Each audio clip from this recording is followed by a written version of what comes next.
이야기는 한 폭의 어두운 그림에서 시작됩니다. 기원전 8세기 북이스라엘이 아수르에 멸망하고 남유다 역시 그 위협 아래 놓여있던 혼돈의 시기였습니다. 유다 백성들은 하나님의 말씀을 외면하고 우상을 숭배하며 죄악에 깊이 빠져들었죠. 선지자들은 하나님의 심판을 경고했지만 백성들은 좀처럼 귀 기울이지 않았습니다. 그들은 자신들의 번영과 평화에 취해 눈앞에 닥쳐올 거대한 파도를 보지 못했습니다. 그러나 하나님은 당신의 백성을 결코 포기하지 않으셨습니다. 당신의 공의로운 심판을 선포하시면서도 그 심판 너머의 회복과 구원을 이미 계획하고 계셨습니다. 바로 이때 유다 왕국의 이사야 선지자를 통해 믿기 힘든 그러나 놀라운 예언이 선포됩니다. 이사야는 하나님의 영에 사로잡혀 당시의 강대국들인 아수르와 바벨론의 흥망성쇠를 미리 내다보았습니다. 그는 바벨론이 장차 유다를 멸망시키고 백성을 포로로 잡아갈 것을 보았고, 동시에 그 무시무시한 바벨론 제국을 무너뜨릴 새로운 세력이 동방에서 등장할 것임을 예언했습니다. 그리고 놀랍게도 그는 그 새로운 통치자의 이름까지 정확하게 명시했습니다. 그의 예언은 마치 먼 미래를 비추는 등대와 같았습니다. 이사야는 하나님의 말씀에 따라 이렇게 외쳤습니다. 고레스에 대하여는 이르기를 나의 목자라. 그가 나의 모든 기쁨을 성취하리라 하며, 예루살렘에 대하여는 이르기를 건축되리라 하며, 성전에 대하여는 이르기를 내 기초가 놓이리라 하는 자니라. 이사야 44장 28절. 이 예언이 선포될 당시 고레스는 아직 태어나지도 않았습니다. 아니, 그의 조상들조차 역사의 무대에 등장하지 않은 무려 150년 후의 미래를 내다본 말씀이었습니다. 유다 백성들에게 고레스라는 이름은 그저 생소한 이방인의 이름일 뿐이었습니다. 당시 그들의 최대 관심사는 당장의 위협인 아수르였고, 이후에는 바벨론의 압제였죠. 그들은 자신들의 죄로 인해 닥쳐올 고통을 뼈저리게 느끼고 있었지만 그 고통의 끝에 놓인 하나님의 계획은 상상조차 할 수 없었습니다. 하지만 하나님은 이미 먼 미래를 보고 계셨습니다. 그분은 한 사람의 이름, 그리고 그가 행할 구체적인 행동까지도 당신의 거대한 구원 계획 속에 담아두셨던 것입니다. 이 예언은 우리에게 첫 번째 깊은 교훈을 줍니다. 바로 하나님의 전지전능하심과 주권적인 섭리입니다. 하나님은 시간을 초월하여 모든 역사를 당신의 손 안에 두고 계십니다. 인간은 한치 앞도 내다볼 수 없어 불안해하고 염려하지만 하나님은 이미 모든 것을 아시고 준비하시는 분입니다. 우리가 가장 절망적이라고 느끼는 순간에도 하나님은 이미 우리의 구원을 위한 계획을 세워두고 계십니다. 마치 이사야 시대 유다 백성들이 상상조차 할 수 없었던 고레스라는 존재를 통해 구원을 예비하셨듯이 말입니다. 이는 우리가 알지 못하는 미래에 대한 불안감 속에서도 하나님의 선한 계획과 주권을 신뢰하며 나아갈 용기를 줍니다. 하나님의 약속은 반드시 이루어지며 우리의 믿음이 흔들릴 때에도 그분의 말씀은 변함없는 반석이 되어준다는 것을 깨닫게 합니다. 시간은 흘러 이사야의 예언이 선포된 지 150년이 지난 기원전 6세기. 유다 백성들은 그 예언조차 희미해진 채 바벨론 제국의 포로가 되어 유프라테스 강변에서 눈물을 흘리고 있었습니다. 그들에게 고향은 멀리 사라진 꿈이었고 성전은 폐허가 된 기억일 뿐이었습니다. 그들의 조상들이 지었던 죄악의 대가였고 그들은 그 고통을 고스란히 겪어내고 있었습니다. 바벨론의 화려한 문화 속에서도 그들의 영혼은 메말랐고, 우리가 어찌 주님의 노래를 이방 땅에서 부를 수 있으랴. 시편 137장 4절 하는 탄식만이 가득했습니다. 그러나 하나님은 약속을 잊지 않으셨습니다. 이제 그 예언의 성취를 위한 인물이 서서히 역사의 무대에 등장할 차례였습니다. 바벨론의 압제가 극심하던 시기, 동방의 메대 왕국에서 이야기는 미스터리하게 펼쳐집니다. 고레스는 바사 왕 캄비세스 1세의 아들이자 당시 강대국이었던 메대의 왕 아스티아게스의 외손자였습니다. 그의 탄생은 평범하지 않았습니다. 고대 그리스의 역사가 헤로도토스는 자신의 저서 역사에서 고레스의 기이한 출생 이야기를 상세하게 기록합니다. 출처 헤로도토스. 역사. 이 이야기는 역사적 사실이라기보다는 당시 사람들에게 전해지던 전설에 가깝지만 고레스의 운명적인 등장을 극적으로 보여줍니다. 성경에는 이 야사가 직접적으로 언급되지 않지만 하나님께서 이방 왕의 마음을 움직이시고 그들의 운명까지도 사용하신다는 점을 생각하면 충분히 의미 있는 이야기입니다.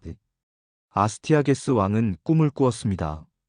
그의 딸 만다네의 몸에서 엄청난 양의 물이 솟아나 아시아 전역을 덮치는 것을 보았고, 또 다른 꿈에서는 딸에게서 자라난 포도나무 덩굴이 온 세상을 뒤덮는 것을 보았죠. 왕은 이 꿈들이 자신의 손자가 장차 자신을 폐위시키고 왕국 전체를 차지할 것이라는 불길한 예언이라고 해석했습니다. 왕의 얼굴에는 깊은 불안과 두려움이 드리워졌습니다. 자신이 쌓아 올린 제국이 어린 손자에게 무너진다는 생각에 그는 잠 못 이루며 고뇌했을 것입니다. 권력을 향한 인간의 집착과 미래에 대한 두려움이 얼마나 맹목적일 수 있는지를 보여주는 대목입니다. 두려움에 사로잡힌 아스티아게스는 태어난 지 얼마 안 된 고레스를 죽이라는 끔찍한 명령을 내렸습니다.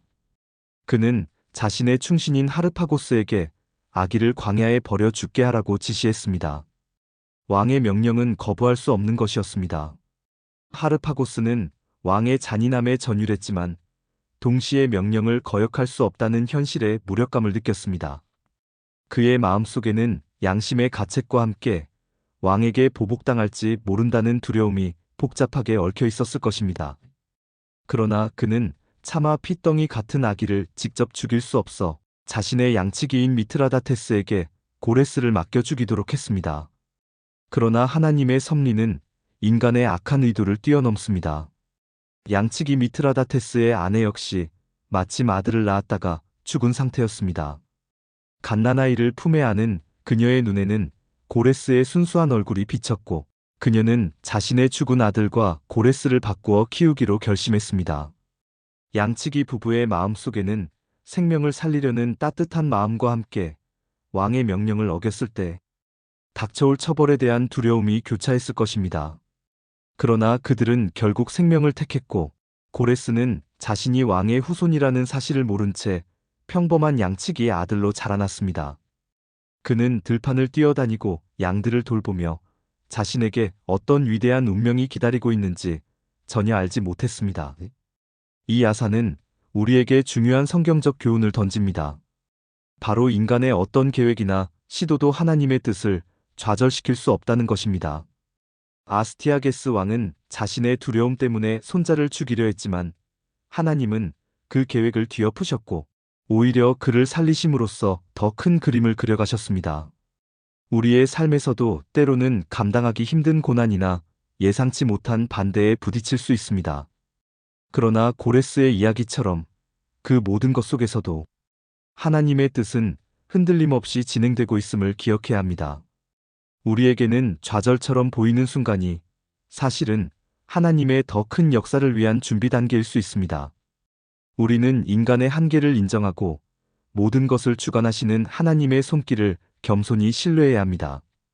하나님은 가장 작은 존재까지도 당신의 목적을 위해 사용하시며 세상의 지혜와 능력이 미치지 못하는 곳에서 당신의 놀라운 역사를 이루어 가시는 분입니다. 고레스는 자신이 왕의 후손이라는 사실을 모른 채 평범한 양치기의 아들로 자라났습니다. 드넓은 들판을 뛰어다니며 양들을 돌보고 때로는 늑대나 맹수로부터 양들을 보호하며 강인한 육체와 뛰어난 관찰력을 길렀을 것입니다. 그의 어린 시절은 결코 화려하지 않았고 미래의 왕에게 어울릴 만한 교육을 받지도 못했습니다. 하지만 그의 내면에는 이미 비범한 자질들이 싹트고 있었습니다. 어린 시절 고레스는 동네 아이들과 어울려 놀 때도 남다른 기질을 보였습니다. 헤로도토스의 기록에 따르면 아이들 사이에서 왕놀이를 할 때 고레스는 언제나 왕 역할을 맡았고 친구들에게 명령을 내리며 그들을 통솔하는 데 탁월한 능력을 보였습니다. 출처 헤로도토스. 역사 한 번은 친구를 벌하는 과정에서 격렬하게 저항하는 친구를 때렸고 그 친구의 아버지가 고발하여 아스티아게스 왕 앞에 불려가는 일까지 생겼습니다. 왕은 고레스의 당당하고 흔들림 없는 태도에 놀랐고 그의 눈빛에서 비범한 카리스마를 발견했습니다. 그리고 그 사건을 통해 결국 고레스의 출생 비밀이 밝혀지게 됩니다. 아스티아게스 왕은 양치기에게 고레스를 맡기며 죽이라 명령했던 충신 하르파고스를 불러 고레스의 모습을 보게 했습니다. 하르파고스는 고레스를 보는 순간 자신의 목숨을 걸고 살려낸 아이가 이렇게 성장했음을 깨닫고 감격과 동시에 깊은 두려움에 휩싸였을 것입니다. 왕의 명령을 어긴 죄책감과 이제 이 아이가 왕위를 위협할 존재가 될지도 모른다는 불안감이 뒤섞였을 것입니다. 하지만 왕은 고레스를 죽이는 대신 바사로 돌려보내 평범하게 살도록 허락했습니다. 어쩌면 그는 이미 자신의 운명을 거스를 수 없음을 직감했을지도 모릅니다. 이 이야기 속에서 우리는 두 가지 중요한 교훈을 얻습니다. 첫째, 하나님은 사람의 외모나 배경을 보지 않으신다는 것입니다. 비록 고레스는 초라한 양치기의 아들로 자랐지만 그의 내면에는 이미 왕의 자질과 리더십이 심겨져 있었습니다. 하나님은 세상의 기준으로는 아무것도 아닌 것처럼 보이는 사람을 들어 위대한 일을 이루십니다. 우리의 현재 상황이나 조건이 아무리 볼품없다 할지라도 하나님은 우리 안에 숨겨진 잠재력을 보시고 우리를 들어 사용하실 수 있습니다. 우리는 우리의 한계를 바라보기보다 우리를 지으신 하나님의 능력을 신뢰해야 합니다. 우리의 가치와 능력은 세상의 잣대가 아닌 오직 하나님 안에서만 진정으로 평가될 수 있습니다. 둘째, 리더십은 훈련을 통해 연마된다는 것입니다. 고레스는 왕궁의 교육을 받지 못했지만 들판에서 양들을 돌보고 친구들 사이에서 놀면서도 타고난 리더십을 발휘했습니다. 이는 리더십이 단순히 지위나 교육만으로 얻어지는 것이 아니라 경험과 훈련 속에서 자연스럽게 발현되고 성장하는 것임을 보여줍니다. 우리의 일상적인 삶의 자리, 평범해 보이는 경험들 속에서도 하나님은 우리를 빚으시고 훈련시키셔서 언젠가 당신의 뜻을 이룰 리더로 성장시키십니다. 고레스는 자신도 모르는 사이에 하나님의 큰 계획을 위한 준비를 하고 있었던 것입니다. 이제 평범한 양치기에서 벗어나 그는 제국의 통치자로 거듭날 준비를 마쳤습니다.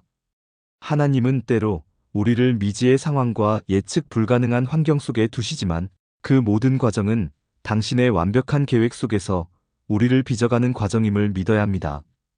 고레스는 자신이 왕의 후손임을 알게 된 후 조용히 그러나 강력하게 자신의 세력을 확장해 나갔습니다. 당시 메데 제국은 고대 근동의 강대국이었고 바사는 그 메데의 속국이었습니다. 고레스는 바사의 작은 왕국 안샨의 왕이 되어 메데의 압제에 불만을 품고 있던 바사 부족들을 하나로 규합하기 시작했습니다. 그의 주변에는 그를 따르는 젊은 리더들이 모여들었고 그들은 고레스의 비전과 카리스마에 압도되었습니다. 고레스의 눈빛과 말에는 단순한 야망을 넘어선 시대를 변화시킬 어떤 강렬한 힘이 있었습니다. 고레스는 뛰어난 군사 전략가이자 동시에 탁월한 정치인이었습니다. 그는 단순히 무력으로 메데를 정복하려 하지 않았습니다. 대신 메데 내부의 불만을 이용하고 아스티아게스 왕에게 불만을 품고 있던 메데 귀족들과 장군들을 자신의 편으로 끌어들이는 데 성공했습니다. 특히 어린 시절 자신을 살려주었던 아스티아게스의 충신 하르파고스가 고레스의 편에 서게 된 것은 결정적인 전환점이었습니다. 하르파고스는 과거 아스티아게스 왕에게 잔인하게 복수당한 경험이 있었기에 고레스에게 적극적으로 협력했습니다. 하르파고스의 마음에는 복수심과 함께 고레스를 통해 새로운 시대를 열고자 하는 열망이 뒤섞여 있었을 것입니다. 출처 헤로도토스, 역사. 기원전 550년경, 고레스는 마침내 메데에 대항하여 반란을 일으켰습니다. 메데 군대는 고레스의 전략과 내부 배신으로 인해 제대로 싸우지도 못하고 무너져 내렸습니다. 아스티아게스 왕은 자신의 운명을 거스를 수 없었음을 깨닫고 고레스에게 사로잡혔습니다. 메데 제국은 바사에게 흡수되었고 이로써 메데-바사 연합제국이라는 새로운 강대국이 탄생하게 되었고 고레스는 이 거대한 제국의 초대 왕이 되었습니다. 그의 승전보는 순식간에 고대 근동 전역에 퍼져나갔고 많은 나라들이 새로운 강자의 등장에 촉각을 곤두세웠습니다. 두려움과 함께 새로운 질서에 대한 기대감도 퍼져나갔습니다. 여기서 우리는 또 다른 깊은 교훈을 얻습니다. 하나님의 계획은 때로는 인간의 전략과 지혜를 통해서도 이루어진다는 것입니다. 고레스는 타고난 리더십과 뛰어난 정치적 감각으로 메대와 바사를 통합했습니다.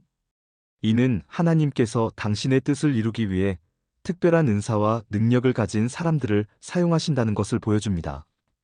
우리의 재능과 능력이 아무리 보잘것없게 느껴져도 그것이 하나님의 손에 붙들릴 때 위대한 도구로 사용될 수 있습니다. 중요한 것은 우리의 재능을 무엇을 위해 사용하는가입니다.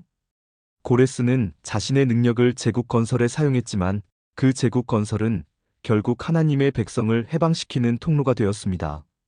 우리의 삶 속에서 주어진 달란트를 하나님의 영광을 위해 사용할 때 우리의 작은 노력들이 예상치 못한 큰 역사를 이루는 데 기여할 수 있음을 고레스의 이야기는 보여줍니다. 하나님은 당신의 백성뿐만 아니라 당신을 알지 못하는 이방인들의 능력까지도 당신의 선한 목적을 위해 사용하십니다. 메데 바사 연합제국의 강력한 왕이 된 고레스의 다음 목표는 고대 근동의 심장부, 난공불락이라 불리던 바벨론 제국이었습니다. 당시 바벨론은 느부갓네살 왕의 손자인 나보니두스와 그의 아들 벨사살이 통치하고 있었죠. 고고학적 기록에 따르면 나보니두스 왕은 전통적인 바벨론 신 마르둑보다는 달의 신인 신을 숭배하며 수도를 벗어나 아라비아 지역에서 지내는 일이 잦았다고 합니다. 출처 나보니두스 연대기인은 바벨론의 종교 지도자들과 백성들 사이에 깊은 불만을 야기했습니다. 왕의 부재와 새로운 신 숭배는 바벨론의 내면을 서서히 허물고 있었고 이 균열은 내부의 혼란을 부추기는 요인이 되었습니다. 거대한 제국이라 할지라도 그 뿌리가 흔들리면 무너질 수밖에 없음을 보여주는 대목입니다. 성경 다니엘서 5장에는 바벨론 멸망의 전야 벨사살 왕이 베푼 호화로운 연회가 생생하게 묘사되어 있습니다. 출처 다니엘서 5장 벨사살은 자신의 권력을 과시하며 예루살렘 성전에서 탈취해온 거룩한 금, 은 그릇들로 술을 마셨습니다. 이는 하나님의 성물을 모독하는 극도로 오만한 행위였습니다. 그의 마음속에는 자신이 쌓아올린 부와 권력에 대한 맹목적인 자신감이 가득했을 것입니다. 바벨론 성벽은 너무나 견고했기에 그는 어떤 위협도 없을 것이라 확신하며 방탕한 축제를 벌이고 있었습니다. 연회가 절정에 달했을 때 갑자기 사람의 손가락이 나타나 왕궁벽에 글씨를 쓰기 시작했습니다. 메네메네 데겔 우바르신. 다니엘서 5장 25절 왕과 모든 신하들은 이 초자연적인 현상에 극심한 공포에 질렸습니다. 그들의 호화로운 축제는 순식간에 죽음의 그림자가 드리운 아수라장이 되었습니다. 왕의 얼굴은 두려움으로 하얗게 질렸고 그의 심장은 미지의 공포 앞에서 무력하게 뛰었습니다. 그는 자신의 힘으로 어찌할 수 없는 존재 앞에 섰음을 직감했을 것입니다. 이때 백발의 노인이 된 다니엘 선지자가 불려왔습니다. 그는 벨사살 왕의 오만과 하나님의 심판을 단호하게 선포했습니다. 다니엘은 과거 느부갓네살 왕이 교만으로 인해 짐승처럼 살았던 일을 상기시키며 벨사살 역시 하나님을 높이지 않고 교만했던 죄를 지적했습니다. 왕이여, 그 글자의 해석은 이러하니이다. 메네는 하나님이 왕의 나라의 시대를 세워서 그것을 끝나게 하셨다 하며 데겔은 왕을 저울에 달아보니 부족함이 보였다 하며 베레스는 왕의 나라가 나뉘어 메대와 바사 사람에게 주어졌다 함이니이다. 다니엘서 5장 26에서 28절. 벨사살의 얼굴은 다니엘의 예언 앞에서 절망과 무력감으로 일그러졌을 것입니다. 그의 눈에 보이던 모든 영광이 한순간에 사라지는 듯한 기분이었을 겁니다. 그는 자신이 쌓아올린 모든 것이 허상이었음을 깨달았을 것입니다. 그날 밤 다니엘의 예언대로 바벨론은 무너졌습니다. 고레스는 유프라테스 강물의 흐름을 돌려 강바닥을 드러낸 후 그 길을 통해 바벨론 성안으로 진입하는 기발한 전략을 사용했습니다. 출처 헤로도토스 역사. 바벨론 사람들은 연회에 취해 방심하고 있었고 성벽 안은 무방비 상태였습니다. 단 한 번의 전투도 없이 바벨론은 고레스의 손에 넘어갔습니다. 바벨론의 밤은 환락의 밤에서 순식간에 비명과 혼란의 밤으로 바뀌었습니다. 왕궁은 순식간에 아수라장이 되었고 도시의 불빛은 공포와 죽음의 그림자로 가려졌습니다. 이 사건은 우리에게 가장 강력한 교훈을 줍니다. 하나님은 역사의 주관자이시며 인간의 교만은 패망의 지름길이라는 것입니다. 인간의 눈에는 난공불락처럼 보이고 영원할 것 같던 바벨론 제국도 하나님의 심판 앞에서 한순간에 무너져 내렸습니다.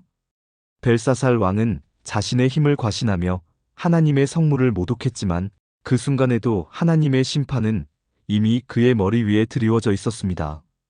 이는 우리에게 아무리 많은 것을 가졌더라도 아무리 높은 자리에 올랐더라도 우리를 지으신 분을 잊고 교만에 빠진다면 그 끝은 결국 허무할 수밖에 없다는 것을 깨닫게 합니다. 하나님은 당신의 백성이 아무리 깊은 절망 속에 있다 할지라도 당신의 때에 당신의 방법으로 일하시어 구원을 이루십니다. 우리가 생각하는 것보다 훨씬 더 넓고 깊은 곳에서 하나님은 역사를 이끌어가고 계시며 그분 앞에서는 어떤 인간의 권세도 영원할 수 없습니다. 인간의 오만은 하나님의 거룩함을 결코 이길 수 없음을 바벨론의 몰락은 분명히 증명해 보였습니다. 바벨론을 정복한 후 고레스는 이전 제국들이 보여주었던 잔혹한 통치 방식과는 전혀 다른 놀라운 관용 정책을 펼쳤습니다.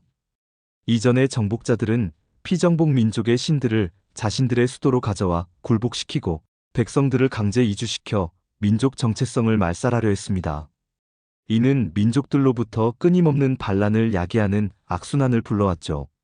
그들의 통치는 공포와 억압에 기반했습니다. 하지만 고레스는 달랐습니다.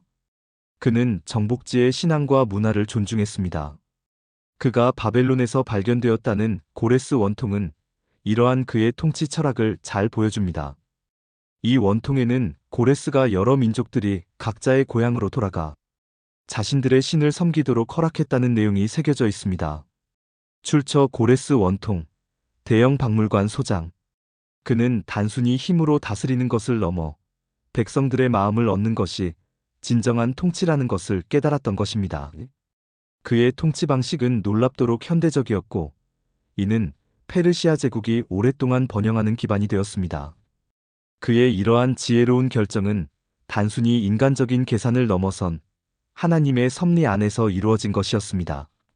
그리고 기원전 538년 고레스는 유다 백성에게는 영원히 잊지 못할 고레스 칙령을 발표합니다.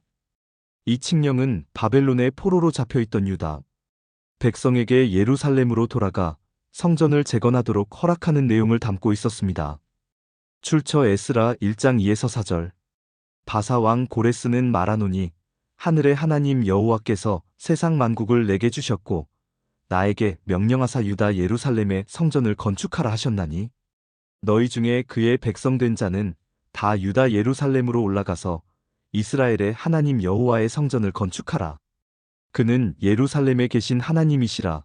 그 하나님이 함께 하시기를 원하노라. 이 칙령을 들었을 때 유다 백성들의 감격과 환희는 이루 말할 수 없었을 것입니다. 70년간의 포로 생활 동안 그들은 조상들의 죄를 회개하고 하나님의 약속을 간절히 기다려왔습니다. 그들의 마음속에는 과연 해방의 날이 올까 하는 의심과 함께 한 가닥의 신락 같은 희망이 존재했습니다. 그런데 이제 그 약속이 이방 왕 고레스의 입을 통해 선포된 것입니다. 주님께서 우리를 잊지 않으셨어. 우리가 드디어 고향으로 돌아갈 수 있단 말인가? 그들은 서로를 얼싸안고 기뻐했으며 눈물과 기쁨 속에서 예루살렘으로의 귀환을 준비하기 시작했습니다. 고레스는 심지어 느부갓네살이 예루살렘 성전에서 약탈했던 거룩한 기물들금, 그릇, 은 그릇까지 돌려주며 성전 재건을 위한 재정적 지원까지 약속했습니다. 출처 에스라 1장 7에서 11절. 유다 백성들은 이방 왕의 놀라운 관용에 감격했고 그 뒤에 계신 하나님의 손길을 분명히 보았습니다. 그들에게 고레스는 단순한 정복자가 아니라 하나님의 은혜를 전달하는 천사와 같은 존재로 느껴졌을 것입니다. 고레스의 관용은 단순한 정치적 계산만을 넘어선 하나님의 은혜의 절정이었습니다. 하나님은 자신의 백성을 향한 언약을 결코 잊지 않으셨습니다.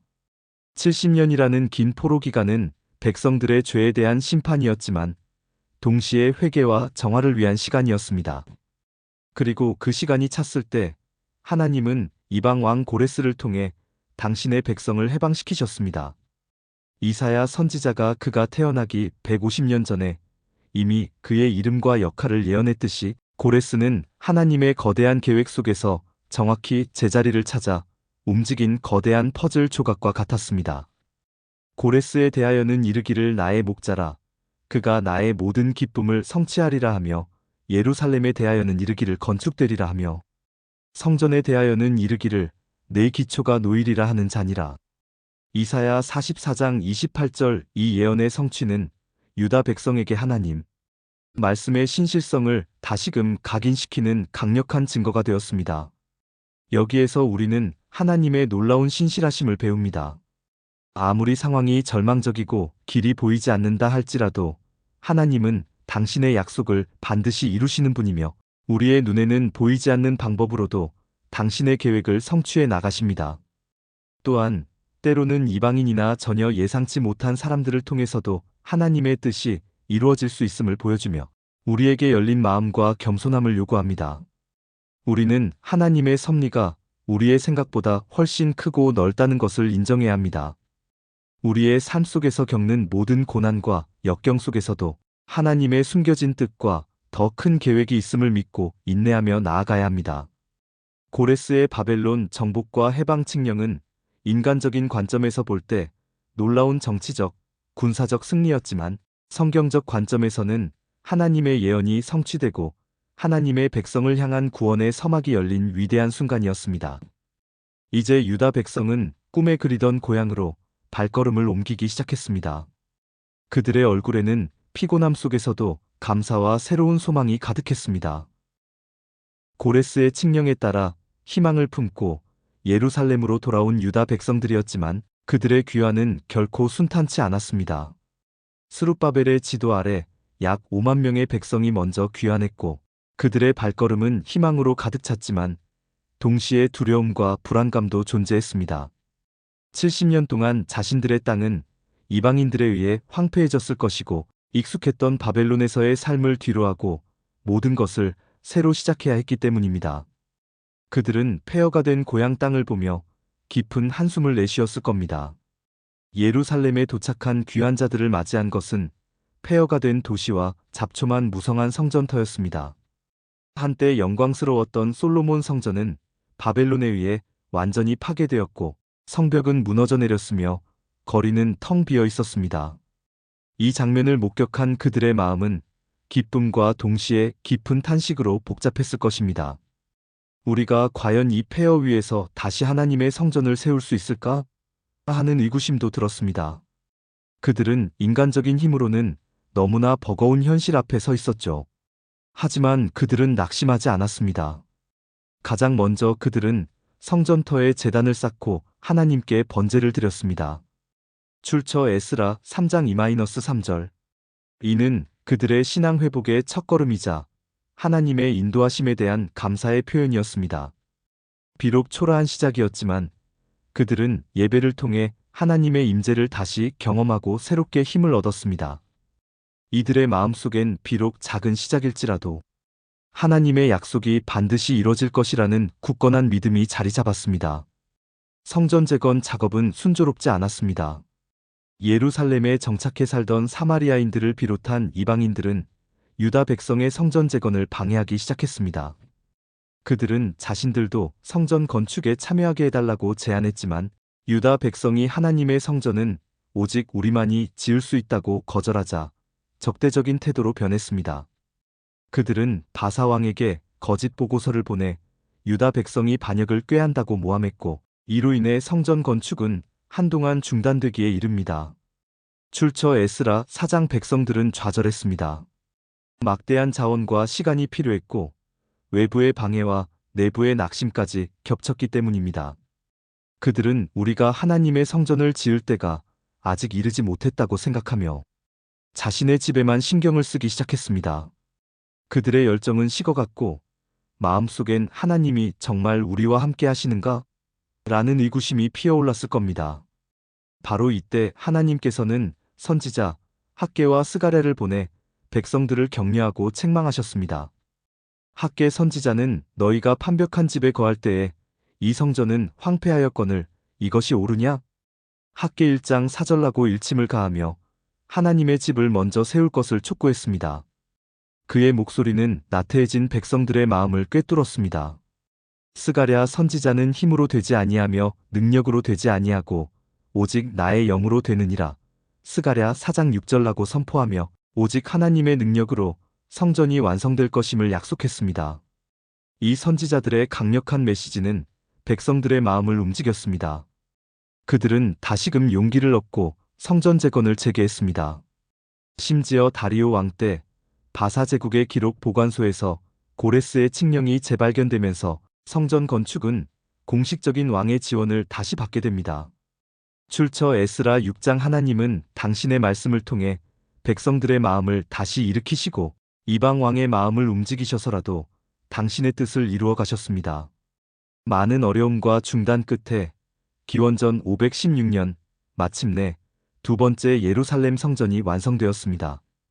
출처 에스라 6장 15절 솔로몬 성전의 영광에는 미치지 못했지만 이 성전은 포로에서 돌아온 유다 백성에게는 하나님의 신실하심과 약속의 성취를 상징하는 귀한 건축물이었습니다.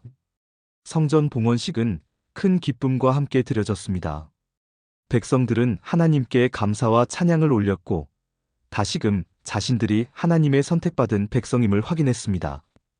그들의 눈에는 감격의 눈물이 흐르고 입에서는 찬양이 터져나왔을 겁니다. 70년의 고통과 인고의 세월이 이 한순간을 위해 존재했음을 깨달았을 것입니다. 이 모든 과정은 우리에게 깊은 교훈을 줍니다. 하나님의 뜻을 이루는 길은 언제나 순탄하지만은 않습니다. 외부의 방해와 내부의 낙심, 때로는 환경적인 어려움으로 인해 계획이 좌절될 수도 있습니다. 그러나 이때 필요한 것은 하나님의 말씀을 붙드는 끈기 있는 믿음입니다. 하나님은 당신의 일을 당신의 영으로 이루시며 우리가 포기하지 않고 순종할 때 반드시 길을 여십니다. 또한 우리가 하나님과의 관계 성전 재건을 최우선에 둘 때 우리의 삶의 다른 부분들도 하나님께서 책임져 주신다는 것을 배울 수 있습니다. 고레스의 이야기는 우리가 생각하는 것보다 훨씬 더 넓고 깊은 곳에서 하나님은 역사를 이끌어가고 계시다는 것을 보여줍니다. 우리의 작은 순종과 믿음이 하나님의 거대한 이야기 속에서 얼마나 귀하게 사용될 수 있는지를 말없이 증언하고 있습니다. 고레스 대왕은 이 모든 역사의 중요한 연결고리였습니다. 그는 자신이 알았든 몰랐든 하나님의 손에 붙들려 당신의 백성을 구원하고 예루살렘의 영적 중심을 회복시키는 데 결정적인 역할을 했던 것입니다. 그는 역사를 움직이는 거대한 파도 속에서 하나님의 뜻을 이룬 사람이었습니다. 고레스는 동서양에 걸쳐 거대한 제국을 건설하며 역사에 큰 획을 그었습니다. 그의 말년과 죽음에 대해서는 여러 기록이 존재합니다. 헤로도토스에 따르면 그는 중앙아시아의 유목 민족인 마사게 타이족과의 전투에서 전사했다고 전해지며 또 다른 기록에서는 수도인 파사르가다에 남아있는 그의 무덤처럼 평화롭게 자신의 영토에서 생을 마쳤다고도 합니다. 출처 헤로도토스, 역사회. 어떤 식으로 생을 마감했든 고레스는 그가 살았던 시대와 이후의 역사에 지대한 영향을 미쳤습니다. 오늘날 이란 파사르가다에는 고레스로 추정되는 거대한 무덤이 남아있습니다. 단순하고 소박한 이 무덤은 나는 아케메네스 왕조의 고레스 대왕이다라는 비문을 새기고 있습니다. 이 비문은 그의 겸손함과 동시에 당당함을 보여주는 듯합니다. 그는 화려한 치적보다는 자신의 정체성을 분명히 드러내는데 집중한 통치자였습니다. 고레스의 진정한 유산은 그의 물리적인 제국보다 훨씬 더 오래 그리고 더 깊이 지속되었습니다. 그는 정복지의 문화를 말살하지 않고 포용했으며 종교적 자유를 허락함으로써 제국의 안정과 번영을 도모했습니다. 그의 이러한 통치 철학은 후대의 많은 통치자에게 모범이 되었죠. 그는 강압적인 지배가 아닌 통합과 공존의 원칙이 제국을 유지하는 더 강력한 힘이라는 것을 보여주었습니다. 하지만 성경적 관점에서 볼 때 고레스의 가장 위대한 유산은 바로 그가 하나님의 예언을 성취하고 유다 백성을 해방시킨 도구로 사용되었다는 점입니다. 그는 스스로를 유일신 하나님의 종으로 인식했든 아니든 역사의 흐름 속에서 하나님의 뜻을 이룬 인물이었습니다. 이사야 선지자가 그가 태어나기 150년 전에 이미 그의 이름과 역할을 예언했듯이 고레스는 하나님의 거대한 계획 속에서 정확히 제자리를 찾아 움직인 거대한 퍼즐 조각과 같았습니다. 그는 제국을 건설했지만 궁극적으로는 하나님의 영광을 드러내는 통로가 된 것입니다.